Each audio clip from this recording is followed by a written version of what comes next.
Cool. Hi there. Welcome everybody. If you're tuning in, welcome York. Thank you for agreeing to participate in this. I really appreciate it. It's an absolute pleasure to be here, Ryan, and so love your story, love your background, and love the topic. It's so close to my heart. I think both of our hearts. Yes, yeah, definitely. So yeah, just welcome to all the viewers. Welcome to everybody that's watching. So very warm welcome, York, and I want to thank you for agreeing to do this. Last night, I mean, I never go on LinkedIn, right? I try and stay away from it, to be honest. And last night I went on, and one of the first posts that came up was your post, and I read through it, and you got quite vulnerable with your story, and I related to every single word. You mentioned sort of investing a lot of energy, time, money into starting and establishing businesses, and only to have them not really work out. So do you want to perhaps tell our viewers some of what you went through psychologically and emotionally after those business failures, if we can put them that way? Sure, but I think so. To start with, maybe for those who haven't read the post, in the post itself, what I was doing is sharing the fact that, as an entrepreneur, when you start something, it's something that's very close to your heart. You're starting a business that's a reflection of your passion, of your experience, of your expertise. You put lots of love and sweat and tears, money, time, and networks. You really, you're really putting it all in, the old adage of don't put all your eggs in one basket. We're really just putting everything in that basket. So it's natural that when things don't work out, as they inevitably do, there's no business that doesn't have its stresses. Even the legend that Elon Musk, if you read his book, I think on the 29th of December, he was basically bankrupt with all the businesses. And then on the 29th evening, he got an email from NASA saying that his contract has gone through and is accepted. And therefore so, you think that the more successful you are, the less pressure and stress you have. That's not the case. Whether you're starting a business and you're looking for funding for your first clients, whether you're growing it and you bring in your first employees on board, whether you're going to the next level and you're looking for financing, the pressure is going to be there. You're always one step away from failure. Mm-hmm. And so I don't think the discussion is around failing or not failing. You cannot not fail.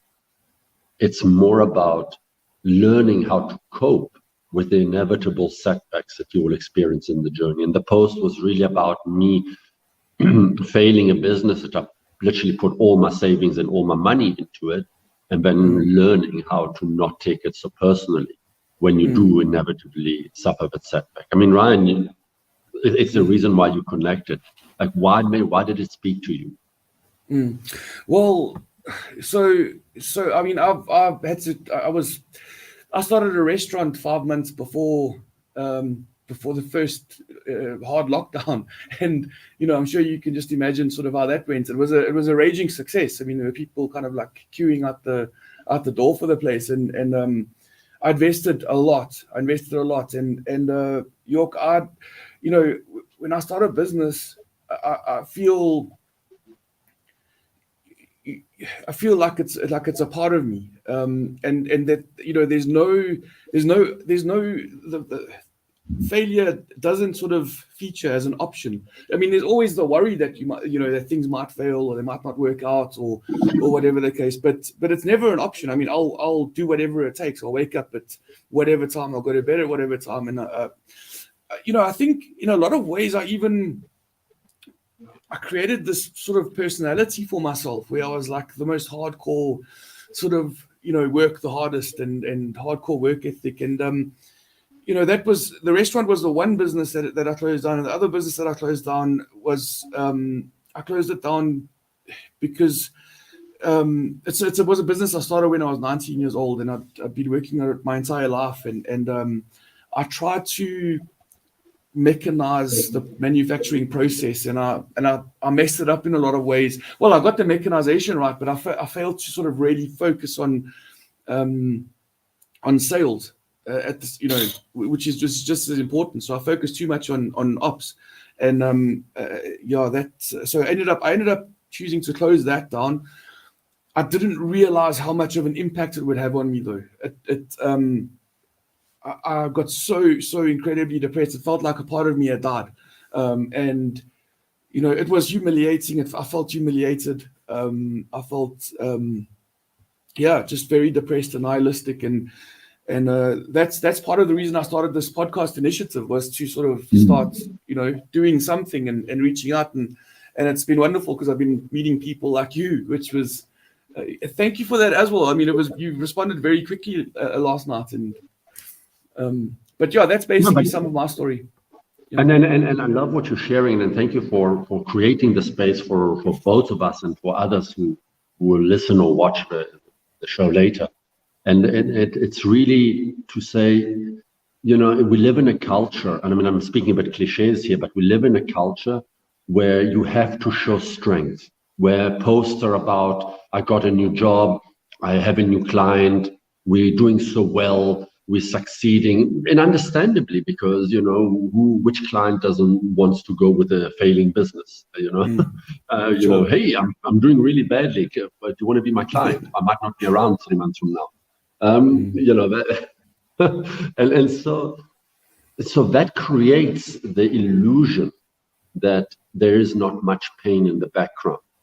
And it really doesn't matter whether you fail. I mean, if you look at many companies that are out there, you see the brand and you go, wow, this brand has been around for 100 years, 60 years, 25 years. But we forget that the brand has reinvented itself multiple times in that period. Many divisions in that brand have gone bust. GE sold its finance division. GE, General Electric, a huge American company. So we think, there's a consistency and a straight line to its growth, to its history. You're not realizing the turmoil, the change of CEOs, change of management, of strategy, the business rescue it's gone in.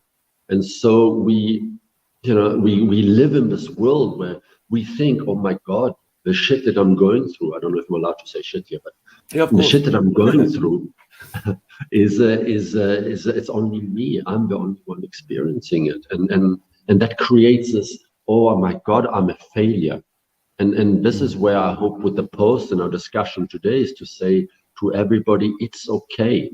We all went through or are going through enormous change, uncertainty. We often feel like frauds. We may know what we're doing well. We have clients or users that are happy, and yet we have to walk this fine line between, oh my God, I'm doing this, but I don't know what I'm doing. How many lawyers and doctors and professional service providers, consultants who worked at large companies, start their own businesses and fail, not because they're bad lawyers or bad people. It's because running your own business is a giant, enormous juggling act. I mean, Ryan, you were amazing. The fact that you started a restaurant and it was doing well until COVID hit you speaks volumes about you. And yet you remember the part of failure. You don't remember the part where you were successful. Sure. Yeah. Look, I think, and what you said about it being a journey, York. It's not a defining moment that sort of, ends with a full stop. So within the mental health sort of spaces, they talk about using there's a movement where they refer to using a semicolon, which is kind of like it's a pause. So yeah, it was a traumatic experience, but there's really, what are you going to do? You've got to sort of all I know is how to be entrepreneurial. I went for an interview when I was about 18 or 19. I went for an interview and it was horrifying. I was horrified at the entire experience, and I've never been for another one since. So I found my own way, and with the help of other people. But yes, it is a scary game, and it can be very lonely as well, being an entrepreneur. I think, very, very, very. you're one of the very few people that I'm ever spoken to that's gotten vulnerable about things not going too well. And I think it's so important. You're quite right. Everybody posts stuff about how great life is and how good things are looking, but behind the scenes, everybody's got issues and problems and struggles. And if I just want to add, I jokingly call Facebook fake book. And it's not a critique to Facebook itself. And I'm talking about all platforms. We live in a culture that has to show confidence, that has to show continuity, that has to show growth and perfection. And so it's absolutely normal to start going, yes, I know it's fake, but you cannot not let it affect you. Because that's a reality. If you go to a restaurant where all the dishes are of a certain way and everybody's looking, with a tie, perfect and everything, you're going to feel a little bit out of place after a while because you're sitting in the wrong restaurant. So I invite all of us who may be experiencing trauma, not maybe to do what I did, which is to really open up the kimono on the public sphere. If you don't feel comfortable with that, don't. But find yourself a small circle of friends, of other entrepreneurs who have gone or are going through similar experiences. And do be careful who you let in, because you don't want the I know better. You don't want the friend who's got a nice cushy job who tells you, oh, really, all you should do is ABC, or don't take it so personally, or you know what, this is how you solve it quickly. No, it's an emotional thing, and it's a very deep and personal reaction you're having to the feedback you're getting on your business. And so it's difficult also not to take it personally. So my advice is really to say, accept the failure, the setback, the shit that's landing on your place. Accept it as you would when a very, very, very nasty teacher gives you feedback to help you become a better student. Failure in business is nothing more than the world's best education. And it's not a reflection of who you are or what you stand for. It's just the market's way of telling you the way you presented your idea, sorry, it wasn't ready yet. Or I'm going to just pull out the rug from you with COVID. So it's not saying you, Ryan, or you, York, are shit and are horrible human beings. It's not saying that. It's just saying what you're doing right now, I don't like it. So take a step back. I'm going to close you down now. And because you run out of cash or emotionally you're finished, I'm just going to close you down. I'm going to force you to take a break. And most of us instinctively want to keep fighting. And so instead of taking a break, instead of York and Ryan going for a nice coffee and saying, you know what, I feel like shit. We go into the self-reflection mode and analyze how bad we are and what have I done wrong. And it's no, you haven't done anything wrong per se. You just misread the market, and the market is now telling you, take a break. And taking a break means go for a coffee, go for a nice walk in nature. You know, when you move physically, you don't have to do, if you're not a big sporting fan, do something that makes your joints move, that increases the circulation in your body. Where you breathe nature in a park, in your neighborhood, that makes it does wonders for your sanity. Don't be alone in that phase. Just like, you've had friends who broke up. And what do? You chat with them. You say, tell me how you feel. No, she did this to me, or he did this to me. And just the talking helps already. I mean, you, Ryan, you with your ARC. I mean, you see a lot of people going through very tough times in very deep states. What advice do you give them? York, it's us. Some people have very, very rough lives. When I say rough lives, I mean very, circumstantially, they can often be a lot wrong. So it's difficult. I kind of leave it up to the psychologist to go through the therapeutic process and all that kind of thing. When giving advice or it's difficult. I try and listen more than I give advice, if I can put it that way, because I think most of the time people really just want somebody to listen to them. I think that's, and a lot of people just don't have that, you know.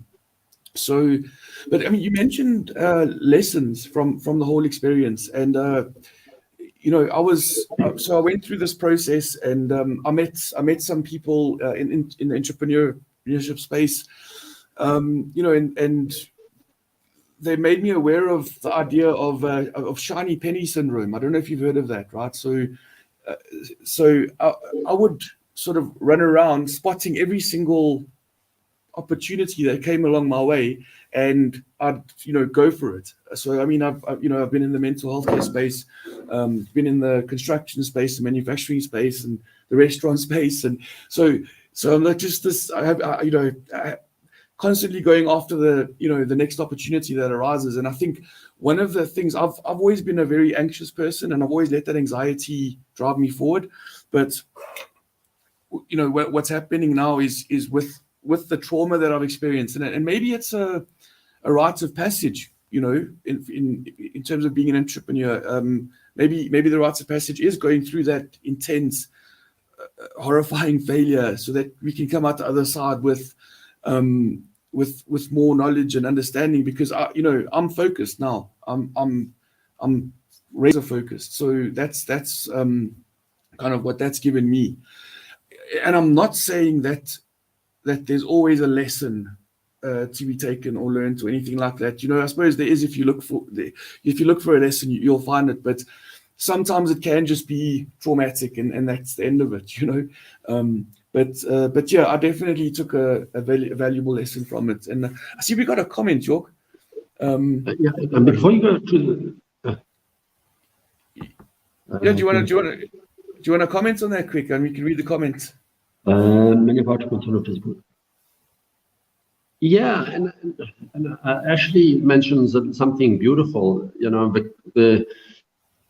the subconscious responsibility we feel to our friends, our families, our children, for those who have, that we want to look good and we want to appear to be in control, on top of things, competent and successful. It doesn't matter how you define success, you know, it really, and yeah, this a fear of disappointment is powerful, and I don't want to make it trivial by saying ignore it or don't play on it. No, it's important. But here is what I sometimes say. This is specifically to people who've got children and don't want to come home and have to sit down with the children and tell them, guys, I just lost my job, or guys, you know, my kids, my business is not doing well. We're going to have to cut costs. We're going to have to move to a smaller apartment. And as much as I respect that wanting not to disappoint, I also think that not doing that, suppressing it, is the worst thing you can do for your children, for your family, for your friends. So sometimes it's much more powerful. I'll give you a practical example. My closest friend is going through a divorce now. The divorce is being done beautifully, in the sense there's no major fighting. It's just the realization that two souls are moving apart. They had to share it with their children. And the reaction of the children, this was recently, was such that they said, thank you, we are now happy that you are happy. In other words, don't suppress the fact that you two can't live together. Rather communicate it. Maturity doesn't mean there's no tears or pain, but bring it to the table, sit down with your children and give them the gift of an education about real life. No friend, parent, boss, or anybody will fault you for having setbacks unless they're an asshole. Because honestly, nobody goes through life without setbacks. And so if some idiot tells you, how can you fail? Or how could you lose a job? That idiot doesn't deserve your attention.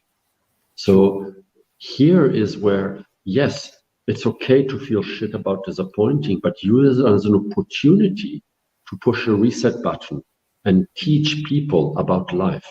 And it's not, you know, there's a beautiful saying that says, a real successful person versus a wannabe successful person. isn't the actual achievement of success, but their ability to cope with pressure and setbacks. Because those setbacks will always be there, doesn't matter at what phase in life you're at. So if you're teaching your kids and your friends around to say, listen, shit happened, I'm discussing it with you. It's okay to feel bad for a couple of days, but let's brainstorm how we can resolve it. Okay, does it mean we have to sell the car? Okay, then we have to sell the car. Let's embrace bicycling and a bit of fresh air, depending on the country you live in. So yeah, Ashley, I love your comment, Thanks. And it's real, but it's also an opportunity not to suppress everything and pretend everything is fine.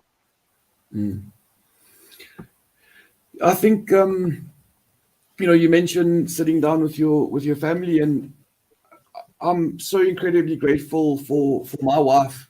My children are very young, but they're awesome little kids at times. But I'm very grateful for my wife. She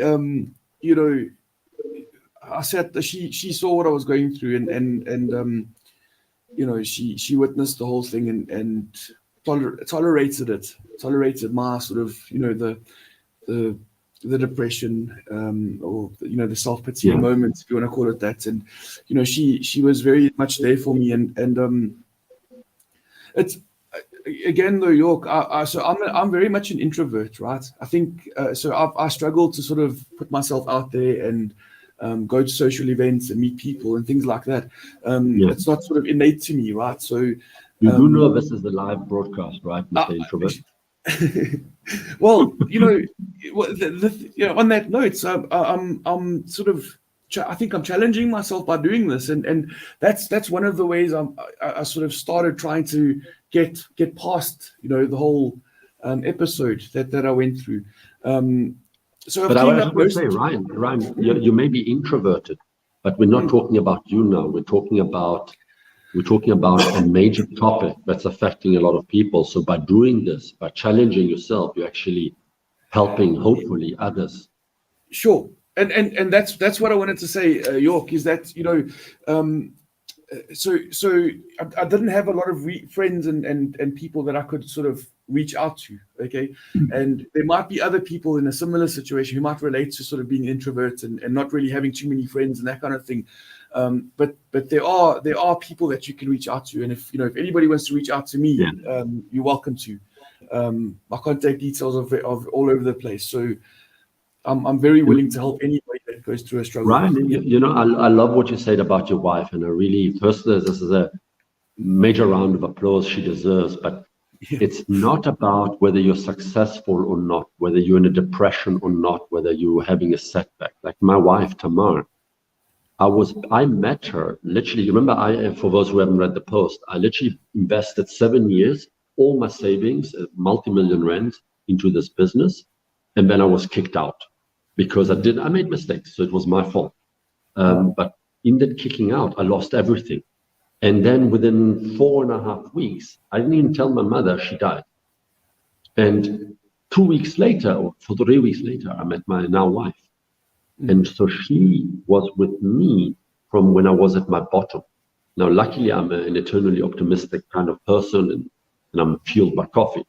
But so her being with me, she saw me and she was at my side. And that support structure is so incredibly crucial. But choose who you allow in your life carefully. And I don't mean now replace your wife or girlfriend or boyfriend or partner.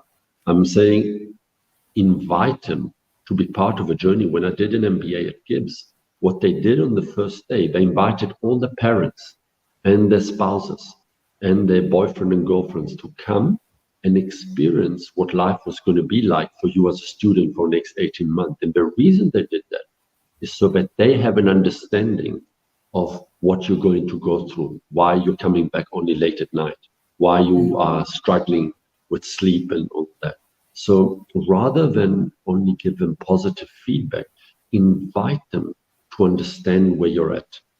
And invite them also not to comment, but really to just to listen, which is an art form in itself now in this day and age. You're not looking for solutions. You're looking for somebody where you can share how you feel. And often you, Ryan, are incredibly intelligent. You will probably figure out things as well, apart from maybe tackling your what was it, shiny penny syndrome. But you do, as you share them, you will suddenly go, oh, hold on a second, Ryan. And this is another point, if it's okay, if I may make it, of course, is that you were talking about this shiny penny, and translated for people out there. This is when you keep looking at every opportunity that comes your way.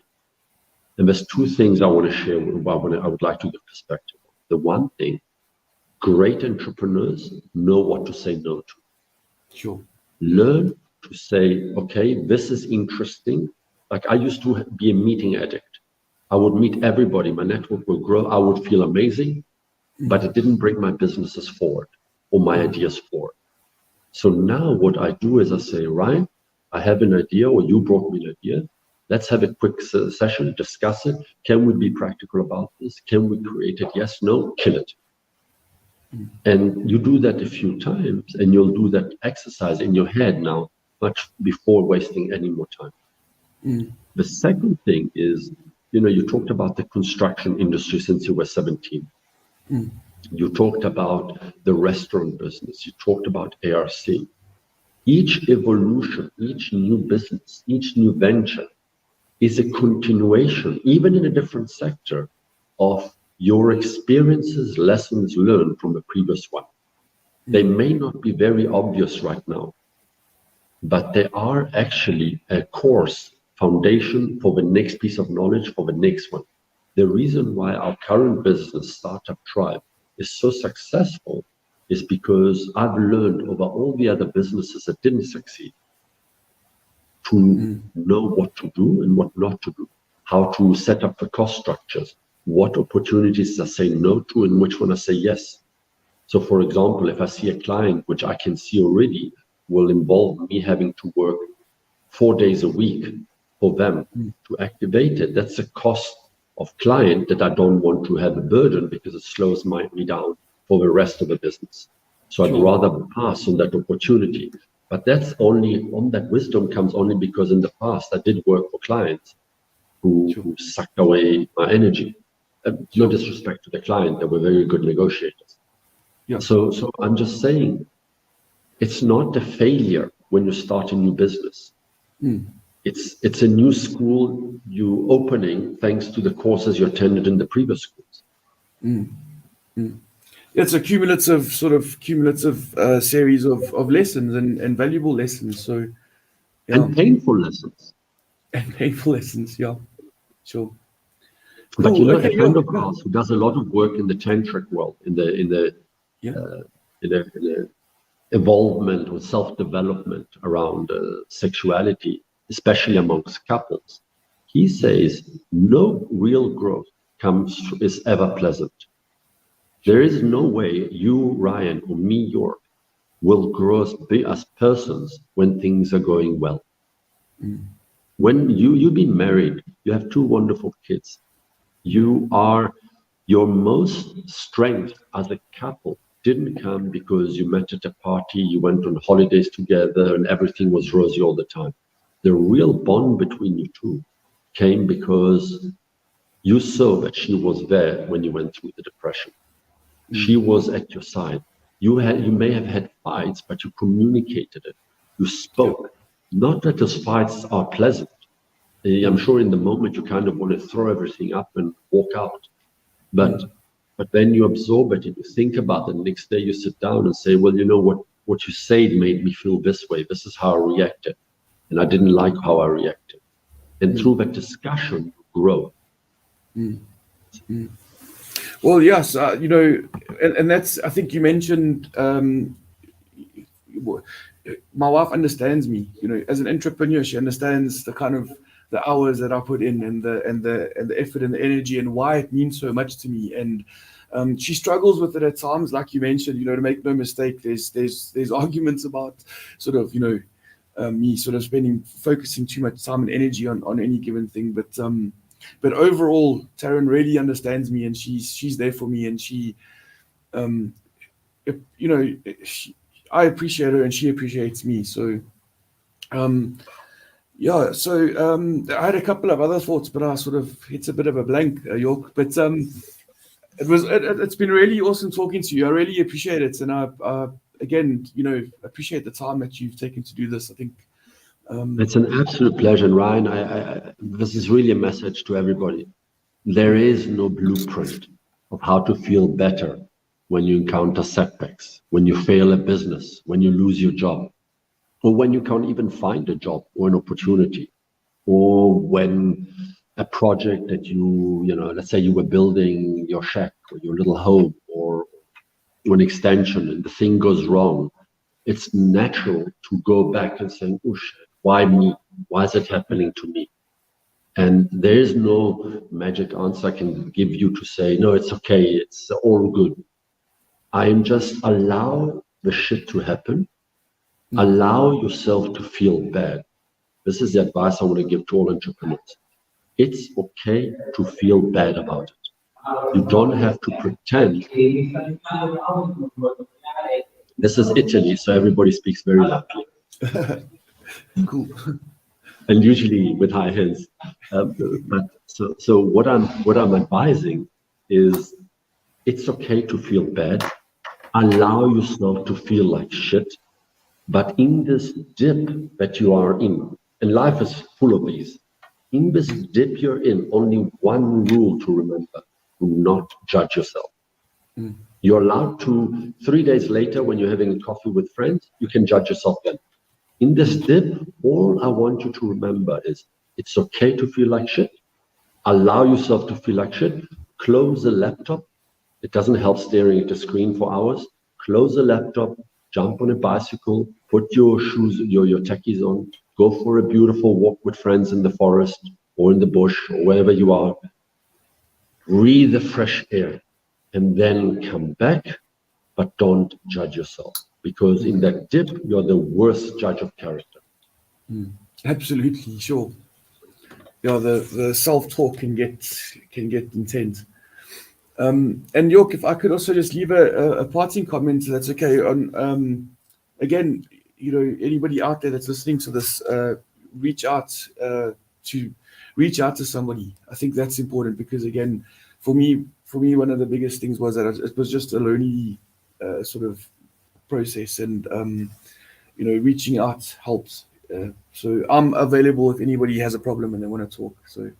And Ryan, I'll second your offer. I'm also available for all of you out there now, or when you do watch this show one day, in your darkest moments, pop a message. Even if you don't know what you're writing, just write, guys, I'm really struggling. This just happened to me and I really don't know. It doesn't mean Ryan or I have answers. And we're certainly not psychologists, psychotherapists. But you're right, Ryan. Reach out, speak to somebody, get it out of your system, get some perspective. And like I said, I know I'm being trivial about going for a walk, but moving, circulation, blood flow makes a huge difference on the way you see the shit that happened. I think there's lots of advice, practical advice around that somebody could take. And one of the most important practical pieces that I've learned was, regulating my sleeping pattern. So getting to bed at the same time and waking up at the same time, and having a decent breakfast. Just those three things can make a major difference in terms of regulating mood and things like that. So I don't think it's at all trivializing. I think it's you hitting the nail right on the head with that, York. Yeah. And if I may just add one parting comment, it's okay. We entrepreneurs are generally a notoriously optimistic bunch. We didn't become entrepreneurs because we give up easily. So I really, one of my favorite topics, I don't have an answer for the topic, is when do you know when to quit your business? When do you know when it's time to pull the plug and shut it down? And most entrepreneurs don't have an answer for that. I don't have an answer for it. And so it's also okay to say, maybe don't shut it down, but park it, close the lid of that business, put it on the table. In your mind, you're not shutting it down, you're just parking it there for a little bit. So close anything that bleeds cash, The idea is still there. Maybe the company, the PTY is still open. Maybe the website is still live. And then just leave it there. You didn't actually close it, but you're not letting it sap all your energy and cash resources and so forth. That already will give you the breathing room to start thinking clearly. And then after a couple of days, you're going, hold on a second, actually, I've moved on from that idea completely. Now it's time to close it. Or a couple of days, it can be a couple of weeks. Or you say, actually, I thought about it. I've been positioning it wrong for all the time. Like we're doing now a course on our startup tribe, which is how to discover your unique selling proposition. Because often, and especially how to communicate it, because often I want to sell this headset, which is jumbo cable. And as I go, Ryan, do you want to buy this headset? And Ryan says, I'm not looking for a headset. I'm looking for a noise cancelling device that looks cool when I do seminars and doesn't make me look like a geek. So Ryan, but because I didn't mention it, it's not Ryan, the client's job to figure out the value proposition. So sometimes a bit of distance from your business. I'll give you a practical example. Our startup tribe, we were struggling to convert people who visited into, and we sell to municipalities and cities all over the world. A friend of mine in the UK, Tessa, she looked at the text, spent 2 hours reshaping all our text. That's it. That's all it did. And we made it into little banners. That reshaping in 4 sentences, she caught the value of what we're doing, like we haven't done in 14 months. Wow. And that's thanks because I also reached out. So sometimes don't forget to also reach out to people and say, guys, it's really not going. Like the other day I made a post and I said, we're thinking of launching a campaign on Patreon. This is what we want to drive. Please have a look at it and let us know if this is what you understand. I got the most horrific feedback. It's shit. The images are crap. Doesn't understand what value you're offering. You have 2 options then. Take that feedback and say, oh, fuck you. I can do it much better. Or you can say, this is awesome. Thank you. You saved me a lot of sweat and tears. I would have done a major campaign on something that is very wobbly. Yeah, well, and I must just say, you're very authentic, and I like that. You mentioned Facebook being Facebook. I feel that way about LinkedIn because LinkedIn's very intimidating for me. But you're very authentic, and I really appreciate that. I think that's awesome, man. So I think with that, any closing comments, York, that you want to give our audience?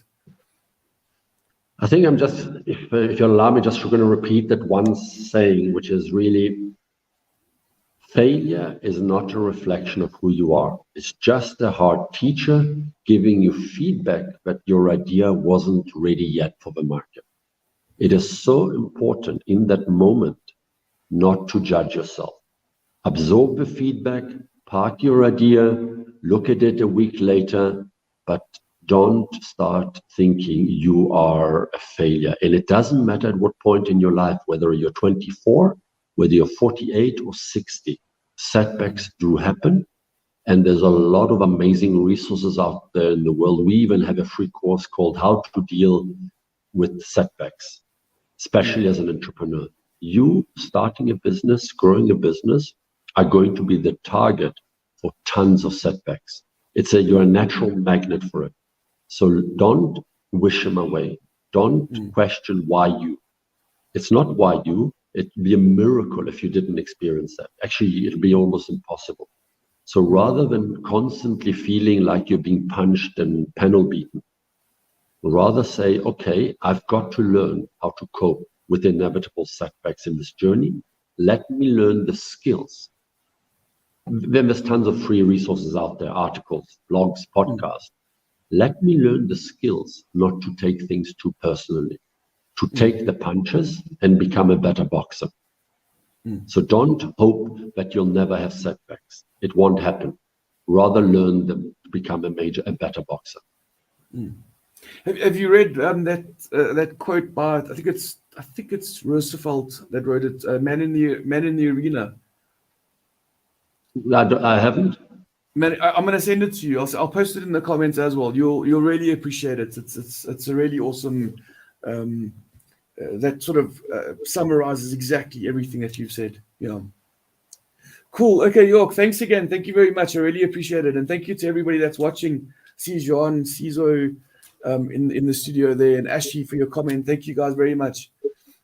And York, yeah, Awesome. we'll definitely chat soon. Thank you very much. Again, Fantastic, Ryan. It's been a pleasure. Thank you for the amazing work you're doing, and thank you for creating this enabling space for others to hopefully find a little array of hope. Thank you, York. Okay, cool. All right, so with that, I'm going to end the broadcast. I'm just going to play a little outro video. There we go. Thanks, York. Cheers, guys.